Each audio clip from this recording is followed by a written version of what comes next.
નમસ્કાર મિત્રો, સ્વાગત છે તમારું અમારી વાસ્તુરંગ યુટ્યુબ ચેનલમાં। મિત્રો, મહાશિવરાત્રિના દિવસે પરિણીત મહિલાઓએ આ પ્રકારની ભૂલ ન કરવી જોઈએ, નહીં તો તે તેના પતિના મૃત્યુનું કારણ બની શકે છે। તેમજ જો મિત્રો મહાશિવરાત્રિના દિવસે એક મહિલાનો પતિ તેને આ 3 ઘરેણાં પહેરવાનું કહે તો તેને ના પહેરવા જોઈએ, નહીં તો તમારા ઘરમાં ઘોર ગરીબી આવશે। તો મિત્રો, આ વિડીયોમાં આપણે પરિણીત મહિલાઓએ આવનારી મહાશિવરાત્રિના દિવસે કઈ ભૂલો ન કરવી જોઈએ એના વિશે વાત કરીશું। તેની સાથે જ તે લોકો વ્રત રહે છે તો તેને કઈ વસ્તુનું ધ્યાન રાખવું જોઈએ અને આ પાવન પર્વ ઉપર કઈ ભૂલ ન કરવી જોઈએ કે જેનાથી તેનો આખો પરિવાર બચી શકે। અને જો તે આ પ્રકારની ભૂલ કરતી હશે તો તે લોકોના ઘરમાં ગરીબી આવશે, તેમજ તેના પરિવારમાં નકારાત્મક ઉર્જાનો વાસ થઈ જશે। આથી મિત્રો, જો પરિણીત મહિલાને અખંડ સૌભાગ્યવતી કહેવામાં આવે છે, આથી તેણે મહાશિવરાત્રિના દિવસે અમુક એવા નિયમોનું પાલન જરૂર કરવું જોઈએ। તો મિત્રો, આપણે આજના આ વિડીયોમાં એ વસ્તુ વિશે જાણશું। આથી જો તમે આ વિડીયોને એકવાર આખો જોઈ લેશો તો મિત્રો તમે તમારા પરિવારને બચાવી શકશો। અને સાથે જ આપણે જાણશું કે મહાશિવરાત્રિના દિવસે તમારે એવા કયા કાર્યો કરવા જોઈએ કે મહાદેવની કૃપાથી તમારા ઘરમાં સુખ સમૃદ્ધિનો વાસ થઈ શકે।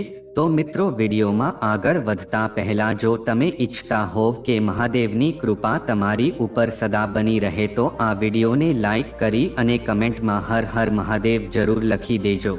તો મિત્રો, મહાશિવરાત્રિનો પર્વ છે એ ભગવાન શંકર તેમજ માતા પાર્વતીને સમર્પિત છે। આથી મિત્રો, આ દિવસ એટલો બધો શુભ હોય છે કે આ દિવસે તમે જે કોઈ પણ ઉપાય અથવા તો એવા કોઈ શુભ કાર્યો કરો છો તો મિત્રો તમને અવશ્ય ઉત્તમ ફળની પ્રાપ્તિ થઈ શકે છે। અને સાથે જ મિત્રો, આ દિવસે તમે ભગવાન શંકર તેમજ માતા પાર્વતીની પૂરા વિધિવિધાનથી પૂજા અર્ચના કરો છો તો મિત્રો મહાદેવની કૃપાથી તમારા ઘરમાં ધન ધાન્યની કમી નથી રહેતી। તેની સાથે જ જો મિત્રો આ દિવસે અમુક એવા પણ કાર્યો છે કે જે તમારે ભૂલથી પણ ન કરવા જોઈએ। મિત્રો, અમુક એવા કાર્ય હોય છે કે જેને વાસ્તુશાસ્ત્રમાં પણ બહુ નકારવામાં આવ્યા હોય છે કે જો આવા શુભ પર્વ એટલે કે મિત્રો આ પાવન પર્વ ઉપર જો તમે અમુક એવી ભૂલ કરો છો તો મિત્રો તમારે ઘોર ગરીબીમાં જવું પડી શકે છે। આથી મિત્રો તમારે આ પ્રકારની ભૂલ ન કરવી જોઈએ। તો મિત્રો, આપણે આજના વિડીયોમાં જાણીશું કે તમારે મહાશિવરાત્રિના દિવસે એવી કઈ ભૂલ ન કરવી જોઈએ। તેની સાથે જ મિત્રો મહત્વની વાત એ છે કે મહાશિવરાત્રિના દિવસે પરિણીત મહિલાઓએ અમુક નિયમોનું પાલન જરૂર કરવું જોઈએ। કારણ કે મિત્રો, જો એક પરિણીત મહિલા આ પ્રકારની ભૂલ કરે છે તો મિત્રો ભગવાન શંકર તેમજ માતા પાર્વતી છે એનાથી ક્રોધિત થઈ શકે છે અને તેને શ્રાપ આપી શકે છે। કારણ કે મિત્રો, કોઈ પણ સ્ત્રી લગ્ન બંધનમાં જોડાય છે તો તેને અમુક એવા નિયમોનું પાલન જરૂર કરવું જોઈએ કે જેને વાસ્તુશાસ્ત્રમાં તેમજ આપણા પુરાણોમાં પણ જણાવવામાં આવ્યા છે। તો મિત્રો, આજના વિડીયોમાં આપણે એ જ નિયમો વિશે વાત કરીશું કે મહાશિવરાત્રિના દિવસે એક પરિણીત મહિલાએ આ પ્રકારની ભૂલો ન કરવી જોઈએ। તેની સાથે જ મિત્રો મહાશિવરાત્રિના દિવસે જુઓ એક પરિણીત મહિલાનો પતિ તેને આ 3 પ્રકારના ઘરેણાં પહેરવાનું કહે તો તેને ભૂલથી પણ પહેરવા ન જોઈએ। કારણ કે મિત્રો આ વસ્તુ વાસ્તુશાસ્ત્રમાં બહુ અશુભ મનાય છે અને તેને આવા પાવન પર્વ ઉપર જો તમે આ વસ્તુ ભૂલથી પણ પહેરો છો તો મિત્રો તમારે ઘોર ગરીબીનો સામનો કરવો પડી શકે છે। તેમજ આ ભૂલ થવાથી તમારા પતિનું આયુષ્ય છે એ ટૂંકું થઈ શકે છે। આથી એક પરિણીત મહિલાએ આ પ્રકારની ભૂલ ન કરવી જોઈએ। તો મિત્રો, આજનો આ વિડીયો છે એક પતિ પત્નીએ અવશ્ય જોવો જોઈએ। તો મિત્રો, આજના આધુનિક યુગમાં પરિણીત મહિલા છે અમુક એવી વસ્તુને પહેરી લે છે કે તેને ખબર નથી હોતી કે આ વસ્તુનું શું પરિણામ આવી શકશે। મિત્રો, શાસ્ત્રોમાં પણ આ વસ્તુ નકારવામાં આવી છે અને આ ભૂલ કરવાથી તેના પતિનું મૃત્યુ પણ થઈ શકે છે। તેમજ મિત્રો ભગવાન શિવ કહે છે કે જે કોઈ ભક્ત મારી પુરાવિધાથી મહાશિવરાત્રિના દિવસે તેમજ અન્ય કોઈ પણ દિવસે મારી પૂજા અર્ચના કરે છે તો હું તેની બધી જ મનોકામના પૂર્ણ કરું છું। પણ જો કોઈ મારા નિયમોનું પાલન નથી કરતું તો તેને ભૂલનું પરિણામ ભોગવવું પડી શકે છે। તો મિત્રો, આપણે એ ભૂલો વિશે જાણતા પહેલા આપણે મહાશિવરાત્રિના મહત્વ તેમજ તેની પૂજા અર્ચના વ્રત વિધિ વિશે જાણી લઈએ, અને પછી આપણે જાણીએ કે આ દિવસે મહિલાએ કઈ ભૂલો ન કરવી જોઈએ કે જેથી કરીને તેને ગરીબીનો સામનો ન કરવો પડી શકે અને તે તેના પતિને બચાવી શકે. તો મિત્રો, મહાશિવરાત્રિના દિવસે તમારે ભગવાન શિવ તેમજ માતા પાર્વતીની પૂરા વિધિવિધાનથી પૂજા અર્ચના કરવી જોઈએ. જો તમે મહાશિવરાત્રિના દિવસે બ્રહ્મ મુહૂર્તમાં જાગીને સ્વચ્છ વસ્ત્રો પહેરીને પોતાના મંદિરની સામે બેસીને ભગવાન શિવ તેમજ માતા પાર્વતીની પૂજા અર્ચના કરો છો તો તમને ઉત્તમ ફળની પ્રાપ્તિ થઈ શકે છે. તેની સાથે જ તમે કોઈ પણ મંદિરમાં જઈને મહાશિવરાત્રિના દિવસે શિવલિંગનો જળથી અભિષેક કરો છો તો પણ તમારી સમસ્ત મનોકામના છે પૂર્ણ થઈ શકે છે. તેની સાથે જ મિત્રો, તમે જ્યારે પણ શિવલિંગનો જળાભિષેક કરો છો ત્યારે તમારે એક મહત્વની વસ્તુ એ છે કે મિત્રો, તમારે બીલીપત્રના પર્ણ અવશ્ય અર્પણ કરવા જોઈએ કે જેથી કરીને ભગવાન શંકર તમારાથી પ્રસન્ન થઈ શકે.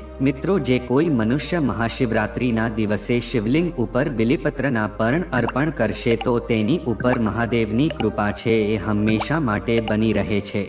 તેની સાથે જ તમે આ દિવસે ફૂલ પણ અર્પણ કરી શકો છો અને જ્યારે પણ તમે આ ફૂલ અર્પણ કરો તેમજ બીલીપત્રના પર્ણ શિવલિંગ ઉપર અર્પણ કરતા હોવ ત્યારે તમારે ઓમ નમઃ શિવાય મંત્રનો જાપ કરવો જોઈએ. આથી મિત્રો, આ પ્રકારે તમે મહાશિવરાત્રિના દિવસે ભગવાન શિવની પૂજા અર્ચના કરશો તો મિત્રો તમને ઉત્તમ ફળની પ્રાપ્તિ થઈ શકે છે. તો મિત્રો, હવે આપણે જાણીએ કે મહાશિવરાત્રિના દિવસે એક પરિણીત મહિલાએ એવી કઈ ભૂલો ન કરવી જોઈએ, અને આપણે જાણીએ કે જે કોઈ પણ પરિણીત મહિલાને જો તેનો પતિ આ 3 પ્રકારના ઘરેણાં પહેરવાનું મહાશિવરાત્રિના દિવસે કહે તો તેને ભૂલથી પણ આ ભૂલ ન કરવી જોઈએ, અને જો તે આ ભૂલ કરશે તો તેને ઘોર ગરીબીનો સામનો કરવો પડી શકે છે અને મહાદેવ છે એ તેના ઉપર ક્રોધિત થઈ શકે છે. તો મિત્રો, આવો આપણે જાણીએ કે એક પરિણીત મહિલાએ મહાશિવરાત્રિના દિવસે કઈ ભૂલો ન કરવી જોઈએ. તો મિત્રો, આ વિડીયો વિશે આગળ વધતા પહેલા જો તમે હજી સુધી આ વિડીયોને લાઈક ન કર્યો હોય તો આ વિડીયોને એક લાઈક જરૂર કરી દેજો અને આ ચેનલને પણ સબસ્ક્રાઇબ કરી દેજો કે જેથી કરીને મહાદેવની કૃપા તમને પ્રાપ્ત થઈ શકે. સાથે જ કમેન્ટમાં હર હર મહાદેવ જરૂર લખી દેજો. તો મિત્રો, કેવળ ધાર્મિક દ્રષ્ટિથી નહીં પણ વૈજ્ઞાનિક દ્રષ્ટિથી પણ 16 શૃંગારનું મહત્વ દર્શાવવામાં આવે છે. મિત્રો, આમાં જે પણ વસ્તુનો પ્રયોગ કરવામાં આવે છે એનું પોતાનું અલગ જ મહત્વ હોય છે. મિત્રો, જે કોઈ પણ સ્ત્રી હિન્દુ ધર્મ માને છે પોતાના પતિનું લાંબુ આયુષ્ય અને સુખી જીવનની મનોકામનાની સાથે 16 શૃંગાર ધારણ કરે છે. પરંતુ મિત્રો, અમુક એવી વસ્તુ હોય છે કે જે મહિલાઓએ મહાશિવરાત્રિનો દિવસે તેમજ અમુક એવા પર્વ ઉપર ભૂલથી પણ ન પહેરવી જોઈએ. અમુક એવા લોકો હોય છે કે જે આ વસ્તુના નિયમને અવગણતા હોય છે, કારણ કે મિત્રો તે લોકોને વાસ્તુશાસ્ત્રનું જ્ઞાન નથી હોતું અને તે લોકોને બહુ મુશ્કેલીનો સામનો કરવો પડી શકે છે. મિત્રો, અમુક પરિણીત મહિલા હોય છે મહાશિવરાત્રિનું વ્રત શા માટે રાખે છે? તો મિત્રો, મહિલા છે પોતાના પતિની દીર્ઘાયુ માટે આ વ્રત રાખે છે. અને મિત્રો, જો કુંવારી મહિલા જે હોય છે એ પણ વ્રત રાખી શકે છે. અને જુઓ, તે લોકોને એવી મનોકામના હોય કે તેને પોતાના જીવનમાં એક સારો જીવનસાથી મળે તો તે પણ વ્રત રાખીને સારા પતિની કામના કરી શકે છે. અને જે કોઈ પણ મહિલા સાચી શ્રદ્ધાની સાથે આ મહાશિવરાત્રિના વ્રતનું પાલન કરે છે તો તેની બધી જ મનોકામના પૂર્ણ થઈ શકે છે. તો મિત્રો, આપણે હવે જાણીએ કે મહિલાએ મહાશિવરાત્રિના દિવસે કઈ ભૂલો ન કરવી જોઈએ. તો મિત્રો, કોઈ પણ પરિણીત મહિલાએ તેમજ કુંવારી મહિલાએ મહાશિવરાત્રિના દિવસે તેમજ કોઈ પણ પર્વમાં એકદમ સફેદ વસ્ત્રો ન પહેરવા જોઈએ. કારણ કે મિત્રો, સફેદ વસ્ત્રો છે અશુભ માનવામાં આવે છે અને કોઈનું પણ કારજ હોય ત્યારે આ વસ્ત્રો પહેરવામાં આવે છે. તેમજ મિત્રો, જો કોઈ મહિલા એકદમ સફેદ વસ્ત્રો પહેરે છે તો તેને વિધવાનું પ્રતીક માનવામાં આવે છે. આથી આ વસ્તુ શુભ પર્વ ઉપર ન કરવી જોઈએ. આથી મિત્રો, આજના આધુનિક યુગમાં અમુક મહિલા એવી છે કે જે દેખાદેખીના ખેલમાં ઘણા બધા એવા વસ્ત્રો તેમજ ઘરેણાઓ પહેરી લે છે કે જેના લીધે તેને ઘણી બધી મુશ્કેલીઓનો સામનો કરવો પડી શકે છે. આથી તેને મહાશિવરાત્રિના દિવસે આ ભૂલ ન કરવી જોઈએ। તેની સાથે જ મિત્રો અમુક મહિલા છે એ જોતામાં સોનાની ઝાંઝર પોતાના પગમાં પહેરી લેતી હોય છે, તો મિત્રો આ ભૂલ એને મહાશિવરાત્રિના દિવસે ભૂલથી પણ ન કરવી જોઈએ। મહાશિવરાત્રિ જ નહીં પણ મિત્રો સોનાના ઘરેણાં છે પોતાના પગમાં પહેરવા એ બહુ અશુભ માનવામાં આવે છે, અને જો તમે આવા પાવન પર્વ ઉપર આ ભૂલ કરો છો તો તે સ્ત્રીને ઘણી બધી મુશ્કેલીઓનો સામનો કરવો પડી શકે છે। કારણ કે મિત્રો જો પગમાં સોનું પહેરવું એ આપણે માતા લક્ષ્મીનો અનાદર કરીએ છીએ તેવું મનાય છે, અને આ ભૂલ કરવાથી મિત્રો મહાદેવ છે એ પણ ક્રોધિત થઈ શકે છે। મહાશિવરાત્રિના દિવસે જો તમે વ્રત કરતાની સાથે જ 16 શૃંગારમાં પોતાના પગમાં સોનાના ઘરેણાં પહેરો છો તો મિત્રો માતા પાર્વતી છે તમારી ઉપર ક્રોધિત થઈ શકે છે। આથી કોઈ પણ મહિલાએ પોતાના પગમાં સોનાની ઝાંઝર તેમજ કડા ન પહેરવા જોઈએ। તેમજ મિત્રો જો તમે પગમાં સોનાના ઘરેણાં પહેરો છો તો કુબેર મહારાજનું અપમાન થાય છે, અને આ કારણે તમારા પરિવારમાં ઝઘડા કલેશ વધી જાય છે, અને ઘણી બધી મુશ્કેલીઓનો સામનો કરવો પડી શકે છે। આટલા માટે મિત્રો મહાશિવરાત્રિના દિવસે મહિલાઓએ પગમાં ઘરેણાં ક્યારેય પણ ન પહેરવા જોઈએ।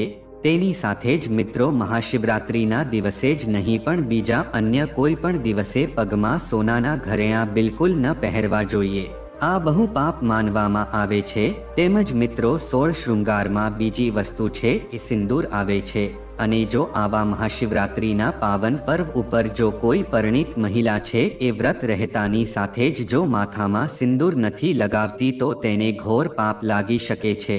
જો કે મહાશિવરાત્રિના દિવસે જ નહીં પણ મિત્રો કોઈ પણ દિવસે સ્ત્રીનું માથું છે એ સિંદૂર વગર ન હોવું જોઈએ, અને જો મહાશિવરાત્રિના દિવસે જ એક પરિણીત સ્ત્રી આ ભૂલ કરે છે તો તેને ઘણી બધી મુશ્કેલીઓનો સામનો કરવો પડી શકે છે। આનાથી જ તેના પતિનું જીવન છે મુશ્કેલીમાં આવી શકે છે, અને તમારા દાંપત્ય જીવનમાં પણ વાંધો આવી શકે છે। તેની સાથે જ મિત્રો મંગલસૂત્રનું પણ ઘણું વિશેષ મહત્વ છે। તેમજ મંગળસૂત્રમાં જો સોનું અને પિત્તળ ન હોય તો ચાલે છે, પણ એક પીળા દોરામાં કાળા મોતી અવશ્ય હોવા જોઈએ। મંગળસૂત્રમાં પીળો હિસ્સો છે એ માતાને સમર્પિત છે, અને કાળો હિસ્સો છે એ ભગવાન શિવને સમર્પિત છે। મહાશિવરાત્રિના દિવસે કોઈ પણ પરિણીત મહિલાએ મંગળસૂત્ર અવશ્ય પહેરવું જોઈએ, અને જો તે આ ભૂલ કરે છે તો તેના સંબંધમાં દરાર આવી શકે છે। આટલા માટે એક પરિણીત મહિલાએ શિવરાત્રિના દિવસે મંગળસૂત્ર અવશ્ય પહેરી રાખવું જોઈએ। તેની સાથે જ મિત્રો આજે મહાશિવરાત્રિના દિવસે એક પરિણીત મહિલાએ સિંદૂર લગાવવાના નિયમનું અવશ્ય પાલન કરવું જોઈએ। જો તે નિયમનું પાલન આ મહાશિવરાત્રિના દિવસે નથી કરતી તો તેને ઘણી બધી મુશ્કેલીઓનો સામનો કરવો પડી શકે છે। તો મિત્રો સૌપ્રથમ ભૂલ એ છે કે સિંદૂર છે એ નીચે પડવું બહુ અપશુકન માનવામાં આવે છે। આથી સિંદૂરને સરખી એક જગ્યાએ જ મૂકવું જોઈએ, અને જો આ મહાશિવરાત્રિના દિવસે આ પ્રકારની ભૂલ થાય તો તેના જીવનમાં બહુ મુશ્કેલી આવી શકે છે। તેમજ મિત્રો સિંદૂર છે કે બહુ પવિત્ર વસ્તુ હોય છે, આથી કોઈ પણ પરિણીત મહિલાએ પોતાના પૈસાથી જ સિંદૂર છે ખરીદવું જોઈએ, અને ક્યારેય પણ બીજાના પૈસાથી પોતાનું સિંદૂર ન ખરીદવું જોઈએ। અને જો મહાશિવરાત્રિના દિવસે જ આ પ્રકારની ભૂલ થાય છે તો તે વસ્તુ બહુ અશુભ માનવામાં આવે છે, અને પતિ પત્નીના જીવનમાં બહુ મુશ્કેલીનો સામનો કરવો પડી શકે છે। તેમજ મિત્રો મહાશિવરાત્રિના દિવસે એક પરિણીત મહિલાએ બ્રહ્મચર્યનું પાલન કરવું જોઈએ। જો એક પત્ની મહાશિવરાત્રિના દિવસે વ્રત રહે છે અને તે બ્રહ્મચર્યનું પાલન નથી કરતી તો તેને ઘણી બધી મુશ્કેલીઓનો સામનો કરવો પડી શકે છે। મિત્રો મહાશિવરાત્રિનો દિવસ છે બહુ પવિત્ર હોય છે, આથી આ દિવસે એક પતિ પત્નીએ બ્રહ્મચર્યનું પાલન કરવું બહુ જરૂરી માનવામાં આવે છે, અને જો તે આ ભૂલ કરે છે તો પતિ પત્નીના દાંપત્ય જીવનમાં ઘણી બધી મુશ્કેલીઓ આવી શકે છે, અને આ ભૂલથી ઘરમાં ગરીબીનો વાસ થઈ શકે છે। તેમજ મિત્રો મહાશિવરાત્રિના દિવસે શિવલિંગની સંપૂર્ણ પરિક્રમા ન કરો। ધાર્મિક ગ્રંથો અનુસાર ભગવાન શિવની પૂજા કરતી વખતે ભૂલથી પણ શિવલિંગની સંપૂર્ણ પરિક્રમા ન કરવી જોઈએ। આ અર્થ પરિક્રમાને ચંદ્ર પરિક્રમા પણ કહેવામાં આવે છે। ધાર્મિક ગ્રંથોમાં સંપૂર્ણ પરિક્રમા પ્રતિબંધિત માનવામાં આવી છે, તેમજ મિત્રો શંખથી અભિષેક ન કરવો જોઈએ. ધાર્મિક ગ્રંથો અનુસાર ભગવાન શિવની પૂજા દરમિયાન અભિષેકમાં શંખનો ઉપયોગ ન કરવો જોઈએ. પૌરાણિક કથાઓ અનુસાર ભગવાન શિવે શંખચૂડ નામના રાક્ષસનો વધ કર્યો હતો. આ જ કારણ છે કે ભોલેનાથની પૂજામાં શંખનો ઉપયોગ પ્રતિબંધિત માનવામાં આવે છે. પૂજા સિવાય શંખ પણ ભગવાન શિવની સામે રાખવામાં આવતો નથી. તેમજ શિવજીની પૂજામાં બિલીપત્ર કેવું હોવું જોઈએ? ધાર્મિક ગ્રંથો અનુસાર મહાશિવરાત્રિના દિવસે ભગવાન શિવને બેલપત્ર ચઢાવવું જોઈએ. આ બેલપત્રો ક્યાંયથી તૂટેલા, ફાટેલા કે ખંડિત ન હોવા જોઈએ. બિલીપત્ર હંમેશા સુંવાળી સપાટી ઉપર રાખીને ચઢાવવું જોઈએ. તમે ભગવાન શિવને ચઢાવેલા બેલપત્રને ધોઈ શકો છો અને તેનો ફરીથી ઉપયોગ કરી શકો છો. બેલપત્ર ચઢાવતી વખતે ઓમ નમઃ શિવાય મંત્રનો જાપ કરવો ખૂબ જ શુભ માનવામાં આવે છે. તેમજ મિત્રો શિવજીને આ વસ્તુઓ ન ચઢાવો. ભોલેનાથની પૂજા કરતી વખતે ભૂલથી પણ હળદર, કુમકુમ, રોલી ન ચઢાવવી જોઈએ. આ બધાને સ્ત્રીત્વ તત્વો ગણવામાં આવે છે અને શિવલિંગને પુરુષત્વ માનવામાં આવે છે. આ જ કારણ છે કે ભોલેનાથની પૂજામાં હળદર, કુમકુમ અને રોલી ચઢાવવાની મનાઈ છે. હળદરને બદલે તમે ભોલેનાથને પીળા ચંદનનો અર્પણ કરી શકો છો. તેમજ મિત્રો ભગવાન શિવની પૂજા કરતી વખતે ભૂલથી પણ તુલસીનું પાન ન ચઢાવવું જોઈએ. તુલસીના પાન ફક્ત ભગવાન શિવ માટે જ નહીં પરંતુ સમગ્ર શિવ પરિવાર માટે પ્રતિબંધિત છે. તેમજ કેતકીના ફૂલો અને કાનેરના ફૂલો પણ મહાદેવને ન ચઢાવવા જોઈએ. આમ કરવાથી ભગવાન ભોલેનાથ ગુસ્સે થઈ શકે છે. તેમજ મિત્રો મહાશિવરાત્રિ પર આ વસ્તુઓ અર્પણ કરવાથી ભગવાન ભોળાનાથ પ્રસન્ન થાય છે. જો તમે મહાશિવરાત્રિ પર ભોલેનાથને બિલીપત્ર, ભાંગ, ધતુરા, આક અને શમીના પાન અર્પણ કરો છો તો મહાદેવ પ્રસન્ન થાય છે અને તમને આશીર્વાદ આપે છે. તો મિત્રો જો આ માહિતી તમને ગમી હોય તો વિડીયોને લાઈક કરી અને ચેનલને સબસ્ક્રાઇબ પણ કરી દેજો કે જેથી કરીને અમે રોજ વાસ્તુશાસ્ત્રને લગતા વિડીયો લાવતા રહીએ. તમારો દિવસ શુભ રહે મિત્રો. ધન્યવાદ.